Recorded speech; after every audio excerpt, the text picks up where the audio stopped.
symbole boo xam da koy def moom commissaire Tendeng muy don de sang sous l'autorité de la direction de la sûreté nationale et de l'autorité de la hiérarchie nationale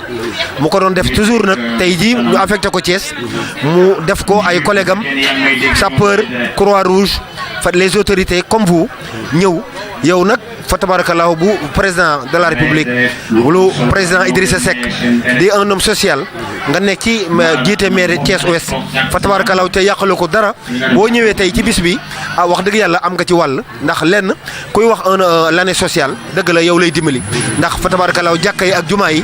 ak imaam yi ak daara yi yëg nañ sa jëf ci bis bi kon boo ñëwee di maye dara tey en tant que autorité auprès du président Idriss Seck dina la laaj Fadam sa xalaat ci bis bi tey ak li tax nga ñëw. waaw d'abord man dama lay remercier bu baax di wax ni dañuy dellu si rek comme li nga wax ci daara yeeg yooyu pour dellu si rek ci la alxuraan wax yow yaa ma ko gën a xam day wax ni borom subhaanahu wa taala daf ñëw dama leen wàccee ci kaw suuf pour seet kan ci yéen moo ëpp njëriñ ci mbindeef yi ma wàccee ci kaw suuf su fekkee loolu am na tey ñu gis damay wax ni man doomu alkaati la su may famille ñëpp ay homme de tenue lañ man la ma am chance def armée mais damay wax ni approche yi bokkatul police coloniale ak la police des années après indépendance dootul la police d'aujourd'hui la police je dis les forces de défense les corps militaires et paramilitaires tey dañu war a am beneen approche des journées portes ouvertes pour que la police pour que les populations les administrés ñun li ñeen administré noonu la leen police amee part ci côté justice di administré ñoom it ba pare nekk garant de leur sécurité maintenant loolu bu amee dañoo war a changer approche bu amoon bu njëkk mooy population yi ragal alkaati non nekkatuñ ci loolu dañoo nekk ci expliquer population yi yoon lu mu wax boo ko defee lan la yoon tënk ñan ñoo fi toogal yoon ak charte yi lan ak lan la loolu bu amee nga boole ko ak lii tey mooy li am tey muy importance bu capital mooy tey un commissaire de police soucieux de sauver des vies, de dire aujourd'hui que ma mission régalienne, d'abord, c'est d'assurer la sécurité des personnes et des biens. Mais au-delà de ça, je suis un citoyen. Je suis là pour protéger les... Et dans la protection, beaucoup de gens manquent de logo. Beaucoup de mission. C'est pas protéger tout simplement des vols des biens, non. Mais aujourd'hui, en tant que commissaire de police, commandant du commissariat central de Thiès, j'ai le devoir, dans mes missions, m'associer à tay kan mo febar nan la man approche la mëne ba participer ci xam nga lolu da nga won nit ñi né amna benen démarche participative inclusive bo xamné du ñun rek en tant que ñun nga war mais war na tamit képp ko xamné tay nek nga ci bop justice bi nek nga ci bop police bi nek nga ci bop gendarmerie bi nek nga ci bop institution scolaire donc lolu man ci approche bobu la jam bima woy wax mako j'ai dit non seulement je vais venir mais je vais mobiliser tout le personnel de la mairie pour venir appuyer man ñi def dara xam man tous les 3 mois même su amul ki man damay dem sama bop may direct pour dire que le may wax sank quand Dieu nous dit je vous ai amené sur terre pour voir lequel d'entre vous est plus généreux en œuvre de bienfaisance, je crois que l'acte de bienfaisance c'est ça, c'est sauver les gens quand ils sont agressés dans leur bien ou dans leur physique même, et aussi ñëwaat participer ci nu ñuy def ba suñu ñàkkee deret ma jàpp ci vraiment moi cette approche bi ma ko waxee bi ma raccroché téléphone j'ai dit mais vraiment man li ma doon wax ak sama classe armée yi ma seet si ils vont vers des portes ouvertes au niveau de la gendarmerie mais je leur ai dit on est au moment où les populations war nañu xam ñi leen di servir lan lañu ñi leen di servir ban njëriñ lañ leen amal tey ji gendarme bi dem di rey boppam commissaire central bi dem policier bi dem mais lii muy def quelle est sa mission et moi en tant qu'administré du côté juridique mais quel est aussi mon rôle par rapport à ça yooyu c'est des choses yoo xam ne bu ko population yi xamee doo gisati alkaati da nga koy respecté di nga xam ni kii su ma tëddee di nelaw moom moo tax mais it yamul ci su ma tëddee di nelaw dem na ba mu jigi di soucier wu sama rak sama dëkkandoo sama jarbaat sama doom tey su amoon accident manqué deret lii mooy sama participation moi c'est ça le tam nit ñi mbir bu jógee da nga war a analyser ki koy def kan la lu tax mu koy def est-ce que bokk na ci mission am ou bien dafa nekk loo xam ni dafa jéggi li gars yi di wax il s'est soustrait du cadre restreint intramuros bi ñuy wax pour toog yam ci benn mission man vraiment le geste du commissaire commissaire m'est allé vraiment droit au cœur et dama ko fàtte woon damay recevoir benn femme léegi sama bureau mu ne ma xamee woon man maa nekkoon secrétaire commissaire ma ne ko tey ngay dee jógal ñu dem ma dugal ko sama moto indaale et gis nga yaa mes chauffeurs tout le personnel là c'est le personnel de la mairie man donc loolu dama koy rafetlu aussi di rafetlu depuis sa venue à Thiès les gens ont senti moi je le vois à la circulation ça c'est une forme d'intègre moi je le vois à la circulation je vois le commandant du corps urbain Mbaye à la circulation ce qui veut dire quoi nous sommes ay kilifa lañu mais au-delà de ça nous voulons vraiment nous rabaisser au niveau de nos agents de police pour montrer que s'il faut mourir on va mourir ensemble s'il faut faire on va le faire ensemble ça vraiment lu rafet la et man vraiment ça m'est allé droit au cœur moo tax bi may ñëw bàyyiwuma kenn ci mairie bi ñëpp laa indaale. Monsieur le maire. dëgg la mais nag parlons d'autres sujets. mooy le président de la République dafa wax ni année bi année sociale la ma yaakaar ni koy wax social yaa ngi dimbali le président Idrissa Seck kuy wax social yaa ngi tudd yaa ngi boole nga ci le président Idrissa Seck fa tabarakallahu nga toogal ko ci mairie bi ma lay laaj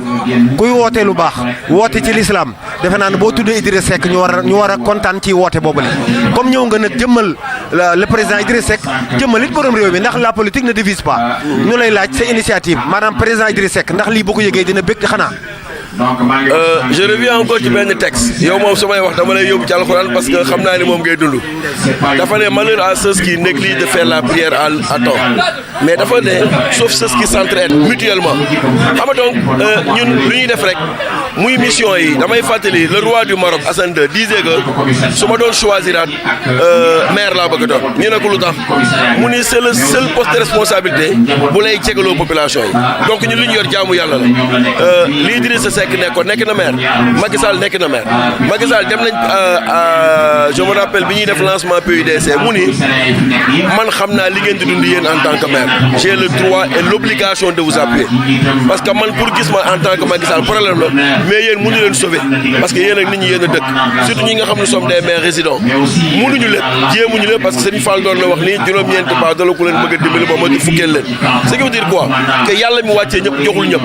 mais dafa ne est-ce que ñi damay natt est-ce que ñi nga xam ne am nañ xalaatu respecter li ma wax dimbali ñeneen ñi est-ce que ñi ñàkk même bu ñu ñàkkee dinañ garder seen dignité ba sorte que ñi nga xam ne am nañu dañuy ñi ñàkk dañ leen di renvoyer ci yàlla moo leen jox pour ñu jox ñu mais je vais pas me rabaisser moo tax man damay dàq waxu Kocc bi mu naan sukk du la tere yóbbu say oom loolu du wax bu rafet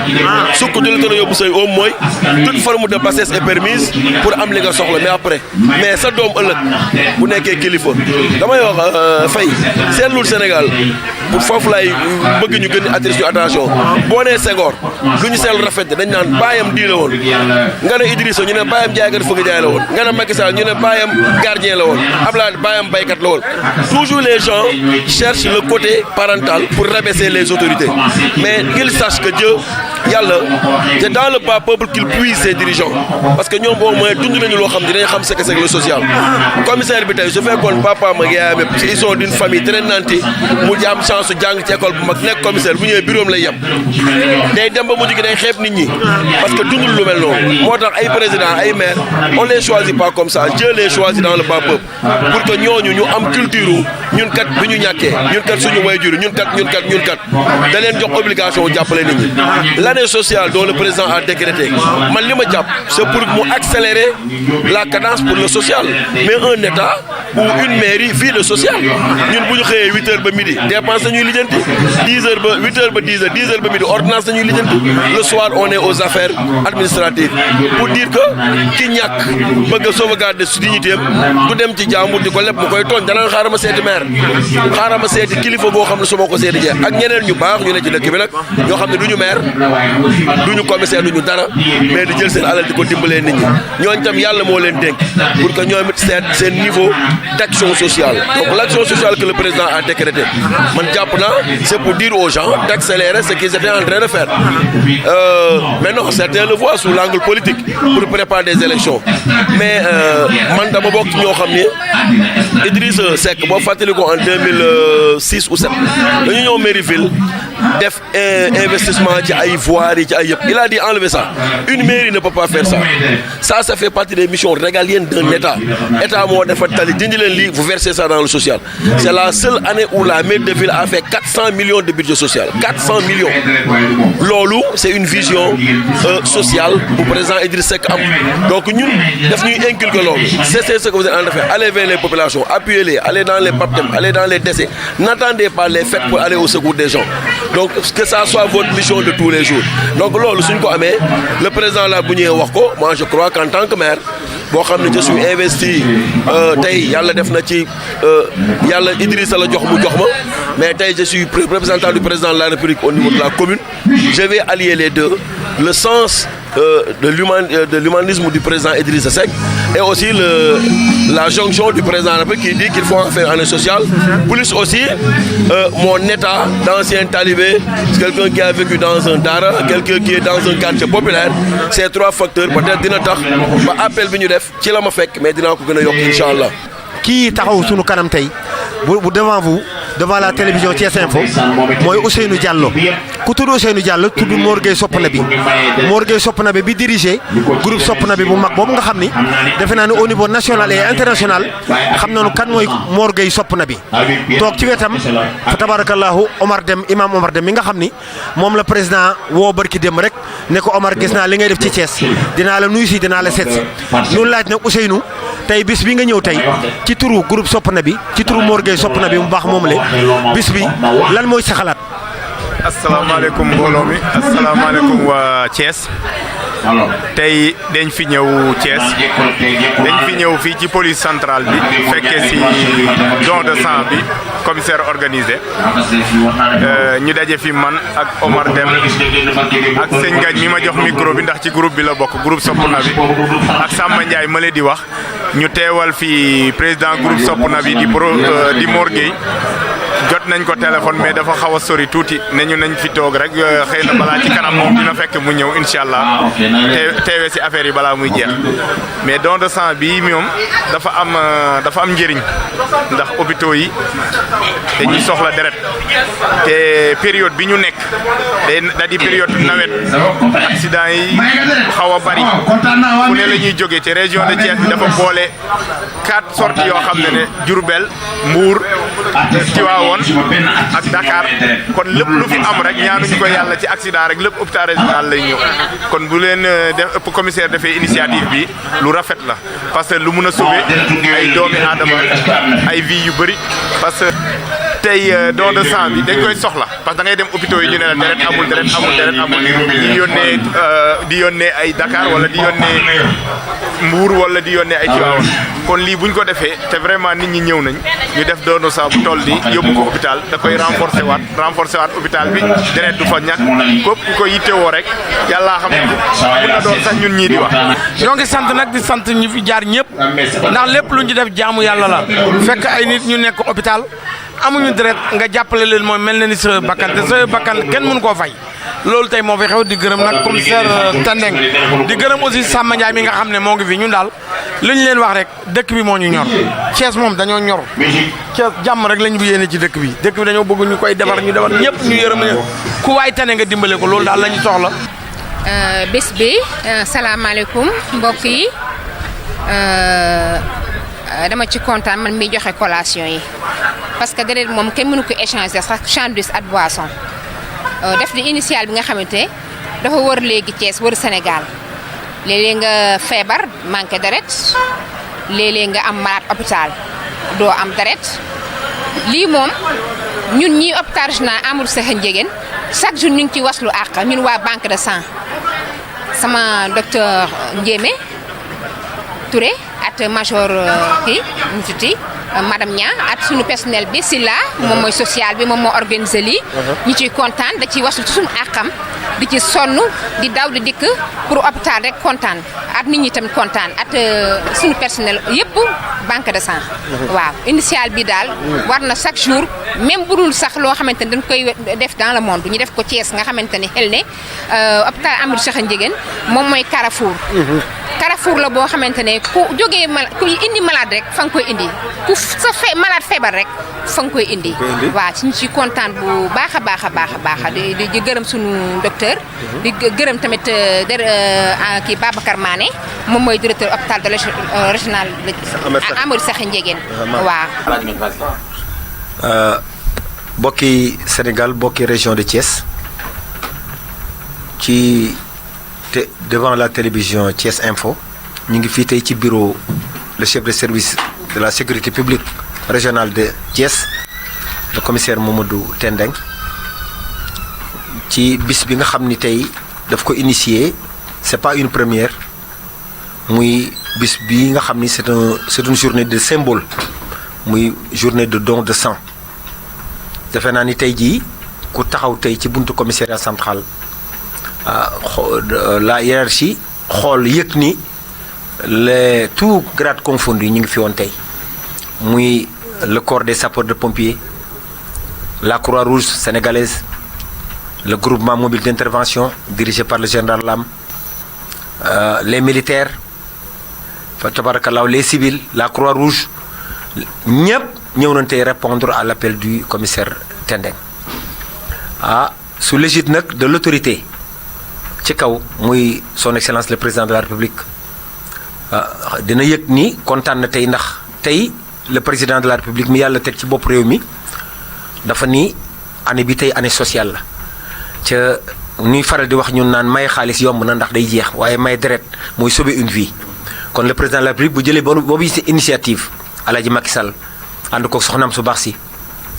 dirigé par le premier ministre Mahammed Boun Abdallah Dionne et l'ensemble de son gouvernement mu jóge nag ci autorité police nag le directeur de la sûreté nationale Mal jaar ci le directeur de la sécurité publique monsieur Ablaye Diop ak tous les commissaires centraux bu commissaire Mamadou Tendeng jëlee initiative bi tey looy gis rek domb sax ci sot la bokk tey nag ki jàkkaarloog moom tey mooy El Hadji Ousseynou Diouf mi diriger le mouvement fort bi nga xam ni doomu Thiès la dëkk Thiès de une haute autorité ni talalul kenn loxo lu mu am dina génne ci poosam dimbali waa Thiès te defe naa nag un homme di qui fait des actes de bienfaisance à distance bu ñu ko wooyee ci social bi Ousseynou tëj na bureau yëpp tey à Dakar ànd ak ses militants ñëw ni day joxe deret participer ci bis bi keroog bi ñu ko joxee téléphone le commissaire central li ma ko njëkk a wax mooy dinaa tëj sama bureau ñëw Thiès ànd ak samay militants ñëw jàppale la ndax defe naa ni kuy wax année sociale di nga dimbali benn yàlla mi ko bëgg dimbali it nga xam ni moom la yàlla teg ci bopp réew mi ca nu nangu ko muy le président de la république son excellence le président Macky Sall. su ma amee tey lu may def mooy remercier ñëpp parce que dama bëgg je suis vraiment très très très content ñëw initier lii doomu Thiès yi yëpp ñëw ànd si ak man rek li may def defuma ko pour kenn mais dama ko def pour ñun yëpp parce que ni ma ko waxee tout à l'heure man mi ëllëg mën naa bokk si ñu soxla deret boobu te pourtant maa ko bokk naa si ñi ko may tey suba mën naa bokk si ñi ko soxla di remercier ñëpp vraiment sam papa Alaaji Ngañ sam papa Dem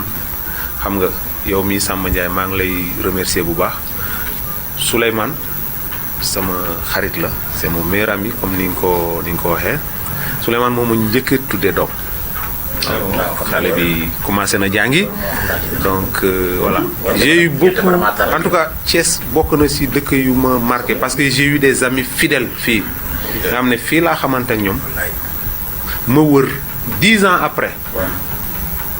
pendant ces 10 ans là le lien n'a pas été rompu ils ont gardé le contact sama Ndiaye ci la bon moom sama papa la moom beneen histoire la Ousin mii toog ci la fii police bi laa xamante ak moom Diallo mi 2009 ba tey on n'a pas rompu les relations non ba tey ji dañuy déggante fu mu mënta nekk jóge naa fii dem Saint-Louis Thiaroye Rufisque Mbour aéroport mais on a gardé le contact épaulettes yi ma takk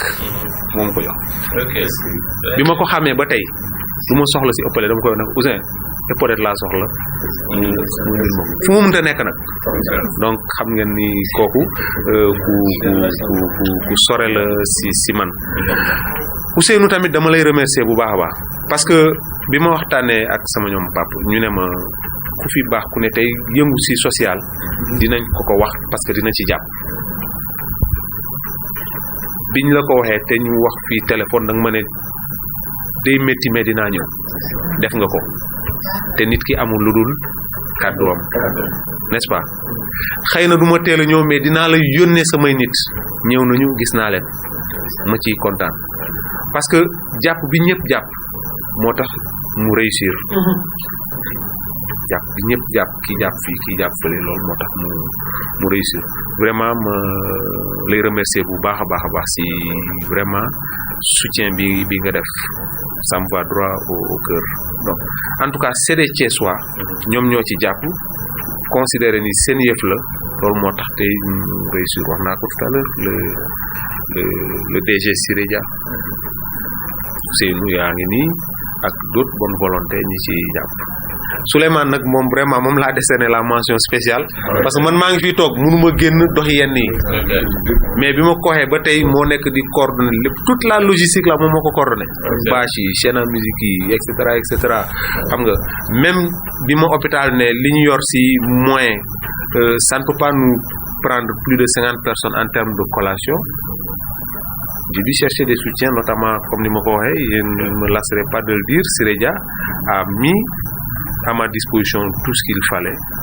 Mais les boissons ak sandwich et tout ça là, plus de 200 sandwichs, Souleymane moo ma ko lijjanti xaw ma ba tey kat moo ko defar xaw ma fu mu ko lijjanti nee naa ko xam naa d'ici prochaine élection locale yi daal xam naa moom di nga jàmmarloo ak sama gars yi mais comme Ousseynou ngi fi mënuma la ngemb quoi ngay jàmmarloo ak Ousseynou mais Ousseynou man benn affaire laa gëm ci yéen ay jeunes ngeen dëkk bi personne ne le fera à notre place que nous en soyons conscients ou pas personne ne viendra faire ce pays-là à notre place et il sera ce que nous les jeunes voudrons en faire. Nous devons nous battre pour le développement de notre pays. Le développement de notre pays, c'est pas ñu xëy di teg ay gratte-ciel ak yu demee noonu. C'est de petits actes qu'on va additionner qui vont donner de grandes choses très belles. maa ngi leen di remercier yéen yëpp di remercier aussi waa Thiès Info c'est des gens bien sama prise de service ils étaient là te à chaque fois bu amee lu nga xam ne ñun def nañ ko si jéego ñoom dañ ci wax waa dëkk bi xam ko dafa baax tamit maa ngi leen di remercier bu baax a baax. Je pense que je n'ai pas de commentaire particulier par rapport à cet acte que le service régional de sécurité publique de Thiès a organisé. Je suis très satisfait de la mobilisation de mes collègues de l'armée, de la gendarmerie, du groupement mobile d'intervention, des sapeurs-pompiers, ainsi que des nombreux Sénégalais qui sont venus quand même se joindre à nous dans cet acte de solidarité. C'est une initiative qui est venue à son heure, comme on dirait, mais aussi qui coïncide avec l'appel du chef de l'État, quand même, de faire cet acte de générosité. Donc, c'est pour venir en aide aux structures sanitaires de la région de Thiès, parce que nous avons constaté à plusieurs reprises que l'hôpital était obligé de faire des appels dans les radios de la place pour inviter certains Sénégalais à venir donner de leur sang parce qu'il y a des malades qui sont dans le besoin. Donc nous avons jugé quand même utile et très important d'organiser ce don de sang et comme vous l'avez constaté, c'est carrément une réussite. On n'attendra même pas la fin pour tirer cette conclusion-là. C'est une réussite parce que nous avons vu une mobilisation massive des forces de défense et de sécurité, mais aussi des citoyens de tous les jours qui sont venus se joindre à cet acte de générosité quand même que je salue vraiment, je salue hautement. Également, il y a eu des déplacements qui sont faits de la région de Thiès, comme on dirait Armée Nation. Est-ce que vous confirmez que Oui, vous savez, ça me permet de remercier très chaleureusement le gouverneur de la région de Thiès, parce que quand Je l'ai appelé au téléphone pour lui en parler. Il a aussitôt donné son accord. Mais aussi remercier le commandant de la zone militaire numéro 7, remercier le commandant Tine des sapeurs-pompiers, le colonel Ba de la Légion Centre-Ouest de la gendarmerie, mais aussi le général Lam du groupement mobile d'intervention. Les sapeurs-pompiers quand même nous ont fait quand même cet honneur d'inviter leurs collègues de Tivaouane, mais aussi de Mbour. Donc c'est un sentiment de satisfaction. Vraiment, je suis très satisfait et très content de la grande mobilisation des forces de défense et de sécurité pour encore montrer à nos compatriotes que nous sommes là pour eux, que nous répondrons toujours présents quand le devoir quand même nous appelle. J'estime que c'est un devoir citoyen quand même de donner de son sang afin d'aider à sauver des vies. Alors, les établissements sanitaires qui sont répondus présents en masse, de grandes structures privées comme publiques. Oui. Au départ, nous avions pris contact qu'avec l'hôpital régional Ahmadou Sahir Ndiéguène. Mais après avoir distribué beaucoup de correspondances, nous avons aussitôt compris qu'il y aura une présence massive des forces de défense et de sécurité. Nous avons demandé à l'hôpital régional de contacter l'hôpital privé Saint-Jean-de-Dieu, qui a aussi donné son accord et qui est présent ce matin. Donc nous avons les deux hôpitaux, Ahmadou Sahir Ndiéguène et Saint-Jean-de-Dieu. C'est quand même très bien. Nous sommes très contents que ces structures aient accepté de venir répondre à cet appel, parce que voilà, c'est les deux plus grandes structures sanitaires de Thiès. Le message, c'est de demander aux structures sanitaires d'aller vers les populations. Une ville comme Thiès, il est à mon avis inacceptable que les banques de sang soient à sec. Nous avons beaucoup de garnisons à Thiès. Vous avez des garnisons de police, vous avez l'armée, vous avez la gendarmerie. Donc c'est des gens toujours prêts à servir, prêts à partager, prêts à donner de leur sang pour aider, pour sauver. Pourquoi ne pas aller vers ces gens-là? Pourquoi ne pas tous les 4 mois aller vers ces gens-là?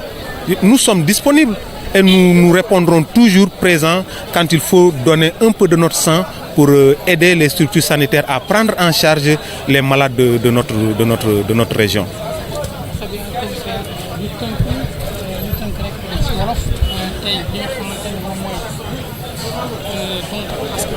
waaw balaa may ñëw ci lii ñu organiser tey dama bëggoon ngeen may ma sant te gërëm ñu bare ku mel ni directeur général poste Siré Dia. Donc bi ñu buggee organiser kii bi waxtaan ak kilifa hôpitaux yi ñu xamal ñu ni seeni doole doyul. Xam nga ku may deret ba pare di nga ko jox lu mu lekk maanaam di nga ko jox boisson bu mu naan di nga ko jox sandwich bu mu lekk pour au moins reprendre ses forces doole bi mu nga xam ne joxe na ko ci deret bu mu may. Aussitôt daf ma ne commissaire man lépp lu nga xam ne ci askan wi la jëm dama ciy taxaw. Donc taxaw nañu vraiment bu baax a baax moo ñu dimbale ba gis ngeen ni boisson bi bari na sandwich yi bari na képp ku fi ñëw te mee sa deret je pense que di nga lekk ba suur balaa nga dem. Donc bu ci loolu weesoo acte bi c'est vrai président de la République lancé na appel mais ñun lii dafa nekk li nga xam ne fu ñu jaar dañ ko fay def donc fii mu coïncider ak appelu président de la République ma koy rafetlu je pense que tey ñun waruñu toog ba président di lancer appel di ne Sénégalais dem leen mais parce que solidarité la deret bi ñuy mee fi man bokk naa si ñi mee mais kamuy njëriñ man xaw ma kan la gis nañu ku mee deret tey suba nga soxla ko sa mbokk soxla ko wala sa doom wala sa jabar donc li ñuy def acte de solidarité la mais tamit suñu bopp lañ koy defal moo tax maa ngi sant te di gërëm le colonel de la zone militaire gis ngeen militaires yi ils ont répondu massivement gis ngeen groupement mobile d'intervention ils ont répondu massivement parce que général Lam waxoon na ma ni dinañu ñëw gis ngeen gendarmerie colonel Ba mi jiite gendarmerie bu Thiès ak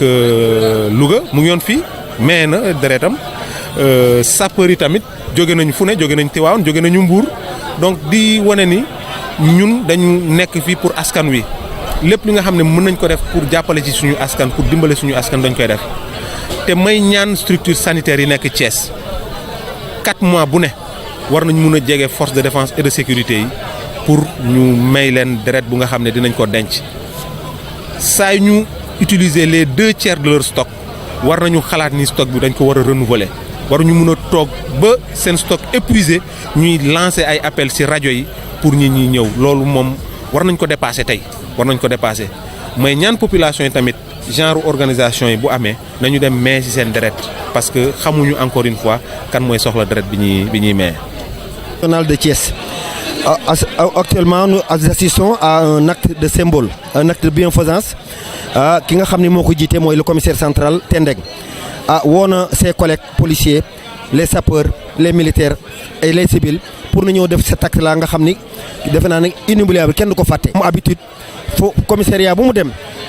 bien qu'il est Casamance mais dana rek je suis sénégalais jullit la dinaa def acte boo xam ni bu nit accidenté comme deret amul ma woo samay collègues ñu may leen deret ma lay laaj nag yow qu'est-ce que vous pensez de cette journée. sant yàlla parce que loolu rek la ñu xalaat ci ñoom ndax fi mu nekk nii ñun amuñu lul nit ñi ndax lépp lu ñuy def rek nit ñi tax ñu koy def jiital suñu bopp nag. commissaire bi nag li nga xam moom daf koy def dafa nekk acte bu noble vraiment bi nga ko waxee ñun ñëpp ñu gis suñu bopp xam lu ñu war la kenn waruñu ci jiitu moo tax vraiment ñu rafetlu ko lool di ko ñaanal yàlla mu yàlla bàyyi ko mu yàgg suñu kanam. amiin may ñu nit doole joo xam ne heure bu ñu soxlaa ak kattan ndax heure bu ñu soxlaa ñu mën a teew. ngir sagal ka. li mu def ba bien vrai que nag sagal na boppam mais sagal na tam sur international. ndax njëkk dégg nañ ne temps yi dëkk bi li ci am mooy manqué nañu deret kon bu ñu amee lii dañuy sant yàlla rek doole ci li ko tamit. waaw loolu rek la ñu amoon lañ ci liñ.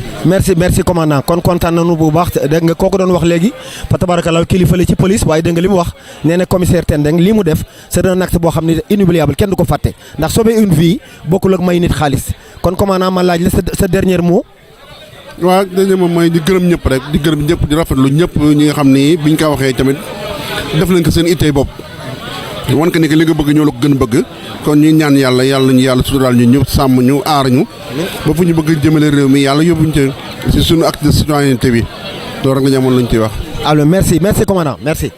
Nous sommes présentement devant le commissariat central de Thiès dirigé par le commissaire central Tendeng qui a fait aujourd'hui et a refait un acte symbole don de sang et appelé ses collègues pour que sauver une vie. bokkul ak may nit xaalis ma lay laaj nag yow les sapeurs pompiers sous le guide de votre chef le général qu'est-ce que vous pensez de cette journée. waaw maa ngi leen nuyu di leen sant lii moom lu rafet la dañ koy rafetlu bu baax a baax parce que dimbali nit dafa bokk ci suñu liggéey ndax ñun chaque instant dañuy dimbali nit ñi te xam nañ nit ku manqué deret lan la mën a def ci organisme am léegi bu ñu woowee tamit suñu chef wax ñu ni don de sang am na fële ci commissariat central mu yónni ñu ñëw maye deret loolu dañ koy rafetlu te noonu lañ ko mën a waxee quoi dañ koy rafetlu bu baax a baax parce que lu rafet la